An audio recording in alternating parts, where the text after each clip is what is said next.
Welcome to the Purpose Driven Mom Show, episode 467. Today, I'm bringing you an Ask Me Anything. So in my Facebook group, which if you're not in it, just search Purpose Driven Mom Community and come and join us. We have a lot of fun, interactive things that we'll do together. And you can ask me questions like this. I posted, I said, all right, well, what do you want to pick my brain on? And so I've got a random bunch of questions, but I'm going to do my best to answer them casually today. Show notes are going to be at purposedrivenmom.com/podcast 467, where you can scroll up or get any of the resources. All right, I am going to dive into the questions. And listen, if you have a question, something you want me to answer on the podcast, just DM me over at a Purpose Driven Mom, or make sure, again, you're in the group, which we'll link over in the show notes.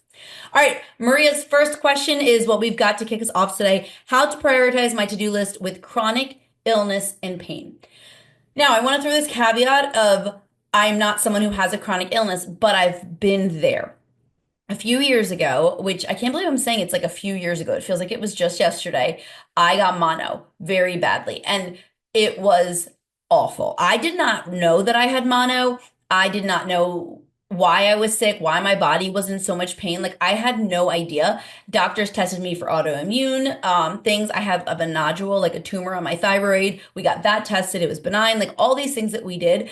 And finally, after months of feeling awful, it was that I had mono this whole entire time. I would have to get up an hour before I wanted to be functional because my body ached so badly that I couldn't move. So I'd wake myself up an hour before and just lay on the couch, kind of like slowly rubbing my body and trying to get it ready to go. I was exhausted. The fatigue was insane. And apparently I must have had mono at some point earlier because I had the Epstein-Barr virus in my system. So while I do not have a chronic illness that I'm currently struggling with, I just want to let you know that because of that experience, I do feel like I understand a little bit more my moms who come to me who are struggling with it. And I will say I attract a lot of moms who are struggling with chronic illness. And I think it's because they're so fed up with having to do everything, push forward when they don't feel well. Lots of them in my community at the Purpose Driven Mom Club. So I want to give you some tips if you're struggling with this, because not every day is going to feel great. We're going to talk proactive and reactive. Proactive are the things you do before, and reactive is what you will do after. Proactively, what I highly recommend you do, because you know your body, you know yourself, you know your symptoms, you know what it's going to feel like when you're not feeling 100%, right? We create when the poop hits the fan blocks.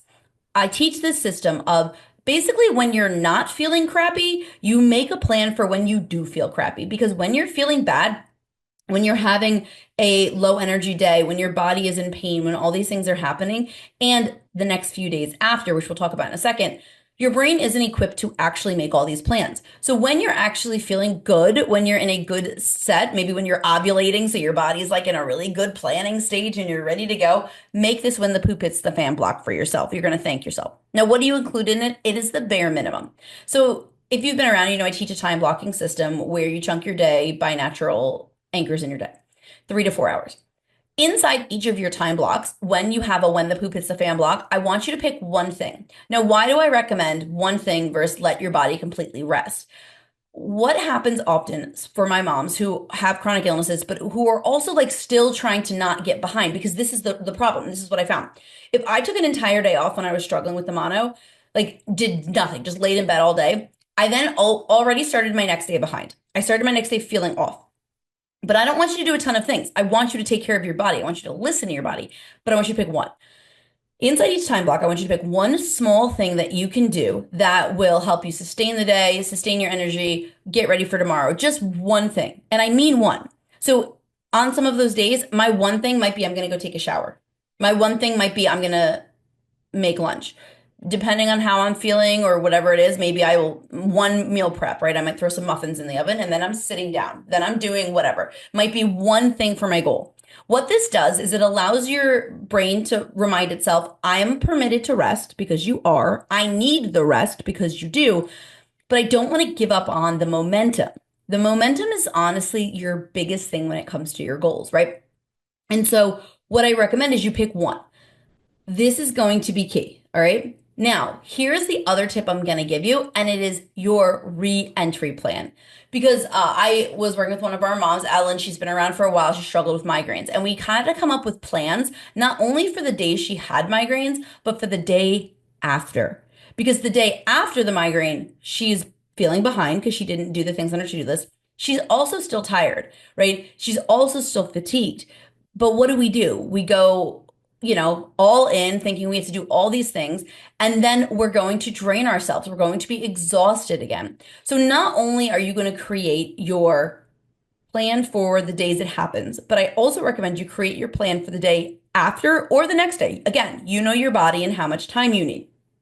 Maybe the day after your flare up or whatever's happening for you, where you're sick, things like that, you're like, all right, I picked one small thing. And again, I mean it. Like most days when I was struggling with the mono, it was like, I'm gonna get my kids to school. That was my one. Then it was like, I'm gonna shower. That was my two. Then it was like, I can't really work right now, but I can like watch 15 minutes of a lesson to like learn something. Like it was so small because I was like, I just need to sleep the rest of the time.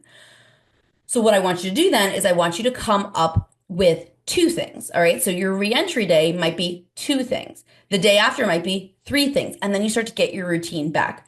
What this does is it allows you to not say, I can't do anything. It allows your brain to be in a healthier mindset that you're quote unquote not losing all those days, but allows you to have a plan that is intentional with a ton of grace. And if you're struggling with chronic illness, fatigue, all those things, big hugs because it is challenging. It is not easy to push our bodies when our bodies need rest. So just that reminder that when you're in the moment, listen to what you need. I would recommend journaling too, as much as you want. Video, journal, a little audio on your phone, a notepad.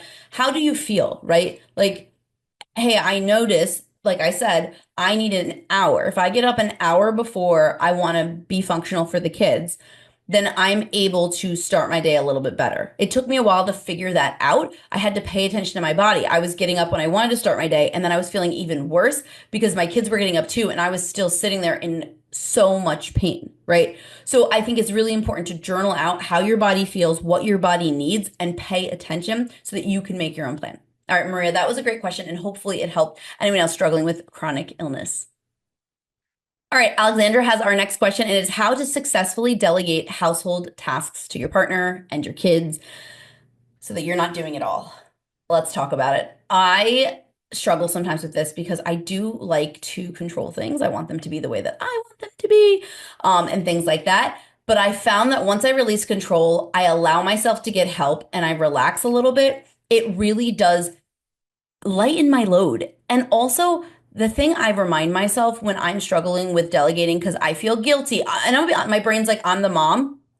I should, right? I should be the one who does all these things. But then I reminded myself, then the phrase we use here is stop shoulding on yourself. When you notice that you're saying the word should over and over and over again, ask yourself, where is that voice coming from? So this is step one. You have to get over the mindset of, I have to do it on my own. I cannot ask for help, and my way is the only way. Okay. That's the biggest part of the battle. That's phase one is you. Are you okay with if my husband goes to the grocery store and he doesn't do it the way that I want? If my kids put the laundry away and they do it a certain way, am I okay with it? And if I'm not, ask myself why. What is really holding me back? What is making me feel like it has to be perfect? That perfectionism is holding you back. So I really suggest starting with, okay, like what is holding me back the most mentally? What is my roadblock? Because until you get over that hump, you're not going to be able to get there. So ask yourself, what is it that I'm afraid of? Why am I not delegating? Why have I not tried to do it? Right. And then ask yourself what the truth is. Well, I haven't tried to delegate to my husband because, he's just going to feel like it's my job. I don't know. Is that the truth? Right. And it might be, but question it. Well, I haven't delegated the laundry to my kids because it's just easier if I do it myself. Is that the truth? Yes. But in the long run, right? And I just want to impart this wisdom. I often don't get to give it, but I have an 18-year-old. He's going to college this year. And I feel like I'm in this unique situation where I also have my younger two. And because of this, I look at him and I'm like, did we do enough? So, moms, I just want to encourage you, especially, I don't care how old your child is, they're never too old to learn something from you. Even at 41 years old, like I'll sometimes ask my mom like how to do something that I don't know how to do, right? Your kids are never too young to learn and they're never too old to learn. just remind yourself that your job, I heard this, I can't remember the podcast, but it was so good. And it was saying how our job in as parents is to become consultants in our children's lives. Our job is to eventually be the people that they come to when they need things, not their be all end all. And I was watching this TikTok and she was a dance teacher, the lady, and I think I gave this example a couple episodes ago, but she had said you can tell the kids whose parents do everything for them when you get into class, right? And I, as a Girl Scout leader, I can tell, right? I can tell the parents who maybe do a little bit more for them, the girls who, when I ask them to do something independent, they like look around a little bit, like they don't know how to act. And it's no one's fault. We want to serve our families, we want to care for them, we want to teach them, but really your goal is to help create these adults. So you want to teach them how to do things now. So yeah, is it easy? I was just talking to my kids about this because they used to do their own laundry. I took over the laundry because it was easier. And guess what? We've just never gotten back into the routine where they're doing it again. So we were saying, oh, summer's coming. You guys are doing your laundry again.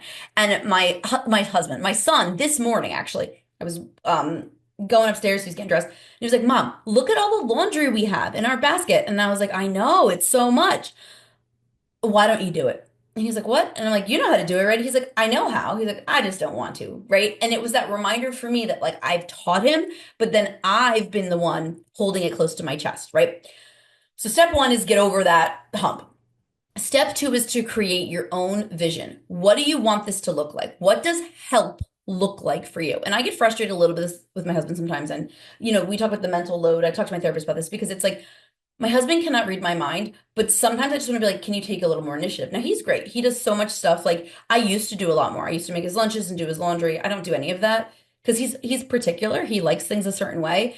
And I found that it was just easier for him to do his things particularly than for me to get frustrated because whatever, he'd give me feedback on some lunch or something. And I was like, okay, go make your own lunch, right? Um, I think it's important for you to create your vision. What does this look like? What does it look like for you if, for let's do the laundry example with my kids. For my kids to do the laundry, what does it have to look like and what steps have to be in place before it happens? I want you to do all this before you talk to your partner, before you talk to your kids. So I'm gonna do this laundry example because it's real time and it's me and I'm literally in this phase where we're about to have them reclaim their laundry habit, okay? One thing that they need. Do they have a laundry basket in their room? Well, the answer is yes, but here's the thing. My kids used to have two laundry baskets in their room. They would each have their own. And this is what made laundry work for us was because my daughter is like, I'm not doing my brother's laundry and vice versa. So, and they share a room, which I should say. So they share a room, one basket. Well, the second basket, I think it's in my oldest room. I haven't seen it in months. I'm assuming it's in my oldest room. So I need to get a second basket again so they can each have their own thing so they can each learn how to do their laundry. They're not going to want to do their laundry together. So step one is like, oh, wait, do we have the steps? It's like when you ask your kids to clean the room, do your kids know how to clean a room? If you say put all the cars away, is there a place for the cars to go? And if we have not set them up for success there, it's going to be a problem. So I go ahead and I'm gonna go find that basket. I'm gonna do this today actually. So well, when you're listening to this, it's like July and I'm recording this in May, but I'm gonna do it today. I'm gonna go find the laundry basket, put it in their room so that they can start over. Then I want you to go through anything else that you need and then write down what it would look like. Okay, now for my kids, I'm a little more particular about myself shaping the routine. So what it would look like is that my kids are each going to get laundry days. Now there's a couple laundry things. My son plays baseball. I'm going to do his baseball pants. I want to teach him how to do his baseball pants. We're going to wait a little bit on that. The season's almost over. I'm going to be in charge of the baseball pants, right? But what does it look like? What are the steps? I'm going to write down the steps for them. I'm going to have them pick their laundry day. We're going to go ahead and then we're going to go through I do, we do, you do, right? So I used to do in teaching all the time. I'm going to make sure I show them how to do the laundry. We're going to do it together. Then you do it on your own. That could take weeks. I just want to be clear about that.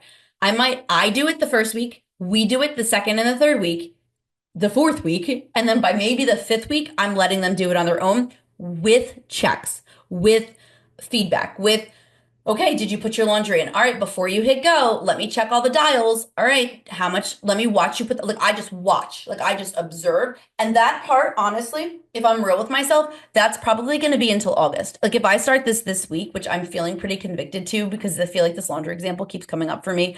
So I feel like it's a time for it. I'm probably going to maybe the first week in August let them do their own laundry without me checking it. It's going to take months, and that's okay. And I think that's the other thing with our kids We have to be okay with the fact that it might take a while.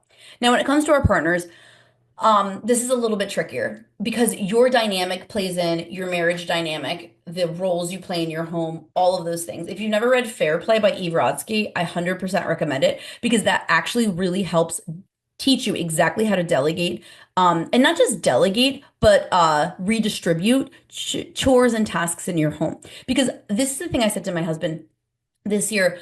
We're in such a busy season. It's just been so busy. We call this the activity season of kids, right? And I just said to him the other day, like, thank you for being my partner. Like, I feel like me and him, we've been married 11 years. We're really at a stage where I was getting frustrated, to be honest, about a couple things. I felt like I was doing a lot. I was working from home, and being a stay-at-home mom. Like I was doing both things. And he's taken feedback. We've had good conversations. I truly feel like we're a team, right? Like we really feel like this is a partnership, and that's really the goal, right? But at the same time, your marriage might have different roles, responsibilities, things that you've discussed, etc. Because I also work, we've just discussed delegating and assigning tasks a little bit differently. If I was a stay-at-home mom, I might take on a few more of those, but not everything, okay? So again, go through the steps. What's holding me back from asking for help? What's my vision for it? And then have that meeting. And I want you to use a lot of I statements, right? Hey, I'm feeling a little bit stressed out about all of the tasks that are on my plate because I'm working also, because the baby's not sleeping, because I'm just feeling tired, right? Use your I statements. I'm feeling a little bit, burnt out. I'm feeling a little bit overwhelmed. I could really use some help with this task, okay? So you could come in with one task or multiple. I don't say I need help because then they're going to say, what do you need help with? Think this through first. One, two, or three tasks that you are like, I'm struggling with this. I'm struggling with the grocery shopping. I'm struggling with the calendar. I'm struggling with the budget, whatever it is. Would you be able to take one of these off my plate? I really need the help. And just have them pick one. Okay. Then you have to let go. Then you have to release the worry of how they do it. Okay. Because they're not going to do it the same way you do it. Now, my husband and I typically do the grocery shopping. But we have come up with a system for when I can't because I was doing the grocery shopping and then I was traveling a lot this year with my daughter for cheer on weekends. So I wasn't having time to go to the store on the weekend. He needed to help. Like it just needed to happen or we weren't going to have groceries. So we came up with a good system because I know I would lose it if he would be like, what do we need? And I would be like, look in the freaking fridge. Like I can't like think for yourself. Like I know that I don't handle that sort of like put your mental load on me very well. Because I'm like, you have a brain too, right? So I asked myself, instead of getting annoyed, what system, because I love a good system, could we create? So we have a notepad on our phone. It's a shared note. And I went through when I went to Aldi and I kind of assigned it based on sections of the store, the different aisles. And then my Aldi changed. So whatever. So it's a shared note. And the system is that over the weekend, because we typically shop on like Sundays, one of us, typically me, I will say because I also cook dinner, so I do a lot of menu planning, but we buy most of the same stuff. So I'll go through, I'll put an asterisk if we don't need it, right? Like we have, I make homemade ice cream, right? The ice cream that I make lasts us about 2 weeks before my kids eat it all, sometimes 3 weeks, right? Depending on if they remember it's there. So I need a can of sweetened condensed milk and I need heavy cream when I make the ice cream. Well, sometimes I might buy 2 cans of sweetened condensed milk when I'm at the store, so I don't need it, right? But I keep sweetened condensed milk on my list so I don't forget that this is a thing I want to look at. This way, either of us can go to the grocery store and get the items. So I think it's a mix of also trying to come up with your system first and then norming for yourself. What does this look like? And then letting it go. Letting it go. You cannot do it all. And sometimes some of it will have to, you know, get put off your plate. And here's the other thing. And again, not a marriage counselor, so don't come at me with this, but I saw this TikTok again. Spend too much time on TikTok, as you can see. And it was like my husband thinks that like the soap like self-generates or something. And it was like clips of the husband being like, we've lived here for like 4 years. And I realized like we always have soap. Like there's just always like he's not realizing. And the mom's like, yeah, you always have soap because I always buy the soap. Like, so she stopped buying it. And then they were like, oh, you don't have soap. And it was like, well, what are you gonna do about that? Right? Because I think sometimes we enable people because we want to take care of them, but then it gets to the point where we're doing so much that it becomes just exhausting. So you have to give it up. and be open to that. And, if your partner's not open to that, I highly recommend some marriage therapy or something to help get the conversation flowing. All right, I'm going to take this last question and then I'm going to do a part two of this where I answer the rest of them so that we can keep these short and sweet for you because we know it's the summer. Okay. Danielle had a great question. She said, summer vibes. Let's talk about it. I'm all about it. How do you get kids to stick to the schedule for no screens when you need to work? This is a big one. All right. Now, like everything I teach, proactive versus reactive. What is the system you have set up and what are the expectations? So I'm going to be remaking this with my kids because we did a contract when my kids used to have Amazon Fire tablets when they were like 3-ish, right? They stopped using them. I don't even know where they are. They stopped charging them, etc. They're old, right? I never bought them new tablets. So then they didn't have tablets for like 2 or 3 years. This year we bought them tablets. It was their first time getting them, and now that they're old enough to like play games and want to do things, I made up a contract, okay? Before it starts, or now, or whenever you listen to this, do you have a tech contract with your kids? I think it's important to do this and go over the rules. I don't care how old they are. All right. And what I've loved about this is the tech contract is like the things I wish I did more of too. And they call me out on it. I'll give some examples. So in our tech contract, we went over each of the rules. Okay. There were rules on screen time limits. We had rules on where and when you can use your tech. So this is just for the tablet, but for the summer, I will be creating one that encompasses the Switch, the TV, and their tablet. Right now, this was just their tablet one.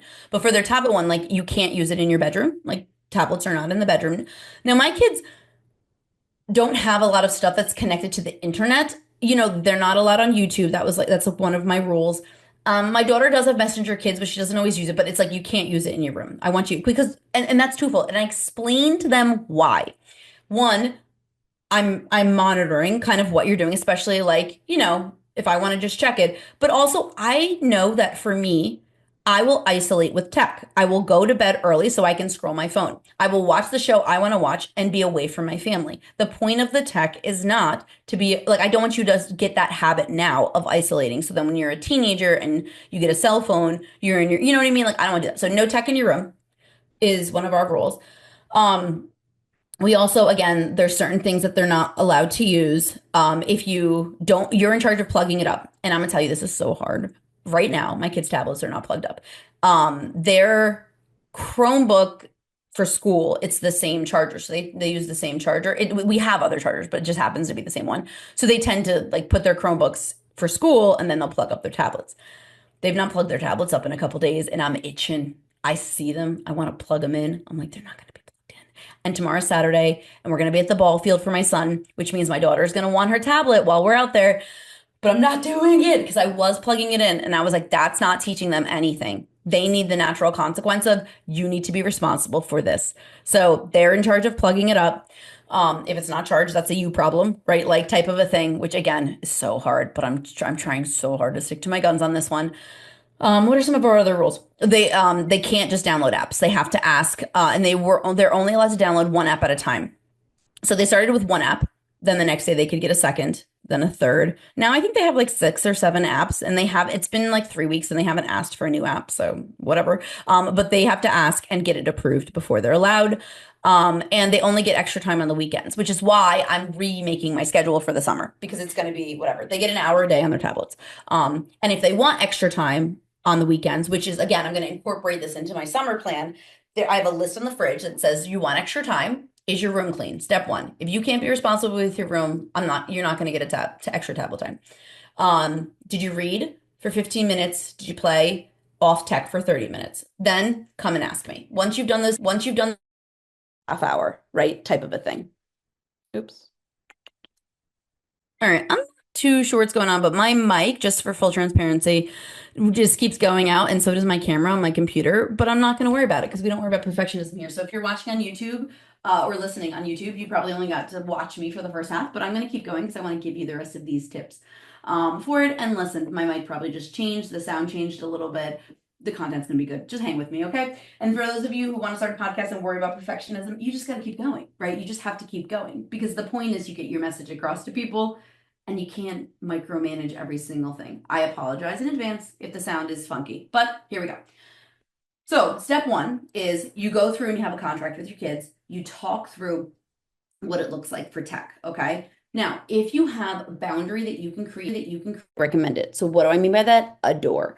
I am lucky that I have an office space so that I can close and open a door. I know a lot of people don't. So if you don't have an office space, you're going to want to create that space that this is mommy's workspace, bedroom, extra room.